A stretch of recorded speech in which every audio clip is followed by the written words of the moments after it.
Aujourd'hui, on va parler de rap. Top 5 des feats débiles dans le rap français. Numéro 5, Oxmo Puccino, Olivia Ruiz. Il y a un moment un peu malheureux dans le rap français, où Oxmo il s'est dit « Bon, en France, on n'a rien à foutre de la culture rap et hip-hop. Tant que je fais du rap, on va me traiter comme de la merde. Bon, bah je vais faire de la chanson française, comme ça tout le monde dira que je suis un génie et que j'écris trop bien. » Sauf que cette décision n'a pas été faite toute seule. Et je peux vous dire qu'Oxmo Puccino est sous influence. Eh oui, je balance des gros dossiers. Durant l'enregistrement en 2009 de La Route d'Amsterdam, Olivia Ruiz a mis à l'insu de son plein gré dans le verre d'Oxmo Puccino en Sardox. Le Sardox est un médicament qui transforme n'importe quel artiste en chanteur de variété française et qui devient tout de suite un artiste France 2 friendly. Maître Gims et Black M en ont pris un. Et Eddie de Pretto, bon lui il est tombé dedans quand il était petit. Mais ce feat, par contre le son est pas trop dégueulasse quoi. Mais c'est un peu de la chanson française naze. Mais j'aime Oxmo.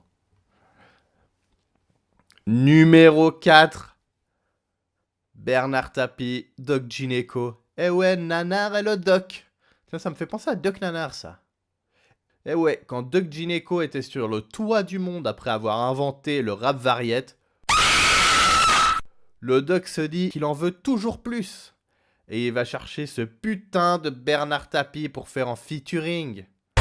Fomblard, j'ai rencard avec Nanar. Appelle les stars, v'là Bruno Escobar. Touché mais pas coulé, merci de l'invitation. Sur ce, on est en sursis, n'oublie jamais d'où tu viens. La rue, c'est mon terrain, chacun sa part pour la bagarre. Tu les as vus, les petits taulards? Franchement, c'est trop la classe.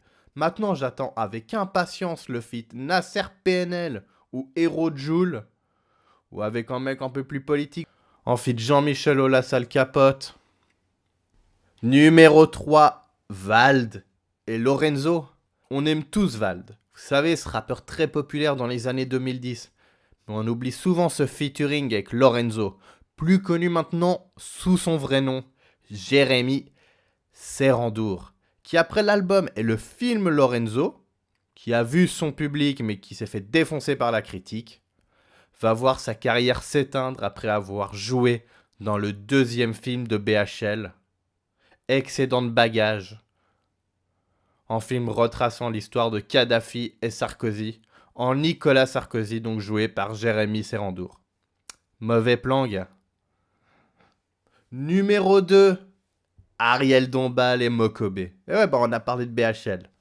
Et ouais, Mokobé du 113 a fait un feat avec Ariel Dombal, la blonde anorexique la plus connue de France. Bon, Mokobé offre à Ariel Dombal le traitement rappeur américain. En gros, il en a rien à foutre de ce qu'il écrit. T'as peur des moustiques? Comment ça on n'a pas plus qu'un camarade? T'as peur des rappeurs? On va faire baigner tous les jaloux. Tous les gars en l'air. Par contre, ce feat, il amène plusieurs avantages. Et oui, Mokobé, grâce à ce featuring, peut se permettre 3 dérapages antisémites. Faire un feat avec la femme de BHL, ça amène des avantages, les gars, non négligeables. Donc bon, Mokobé, si tu te fais choper avec Diodo ou en train de faire une quenelle, panique pas, t'appelles Bernard de ma part et on s'occupe de tout. Numéro 1, Christophe Rancourt. Eh ouais, il est encore dans Stop. L'Alco, eh ouais, ce genre de méga Kaira a fait ce feat et c'est vraiment le plus classe du rap français. Déjà, l'Alco est genre bien underground et il arrive à avoir cette légende du crime français.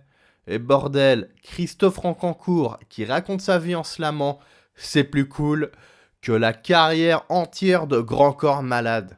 Alors je vous laisse là-dessus et c'était tout pour moi. Élevé dans une roulotte près de Honfleur, je voyais ma mère se faire sauter par les voyageurs. Des mecs pressés qui faisaient que passer. Je vous l'avoue, même marié, ce n'était qu'une prostituée. J'avais les boules pour mon père, qui souffrait dans ses adultères. Pour noyer sa peine et ses déboires, il s'est mis à boire, de provoquer des bagarres. Des hommes qui dépassent nos émotions, des hommes qui dépassent nos émotions. Moi, à 5 ans, j'étais conscient. Je voulais croire à l'amour de maman. Et pourtant, elle n'a pas hésité à me laisser tomber dans un parking en pleine journée. Aujourd'hui, j'avance, j'ai pas peur. Tout le monde se souviendra de ce grand voleur. Mais pas ce gamin de Honfleur. Amicalement, Christophe Rancourt.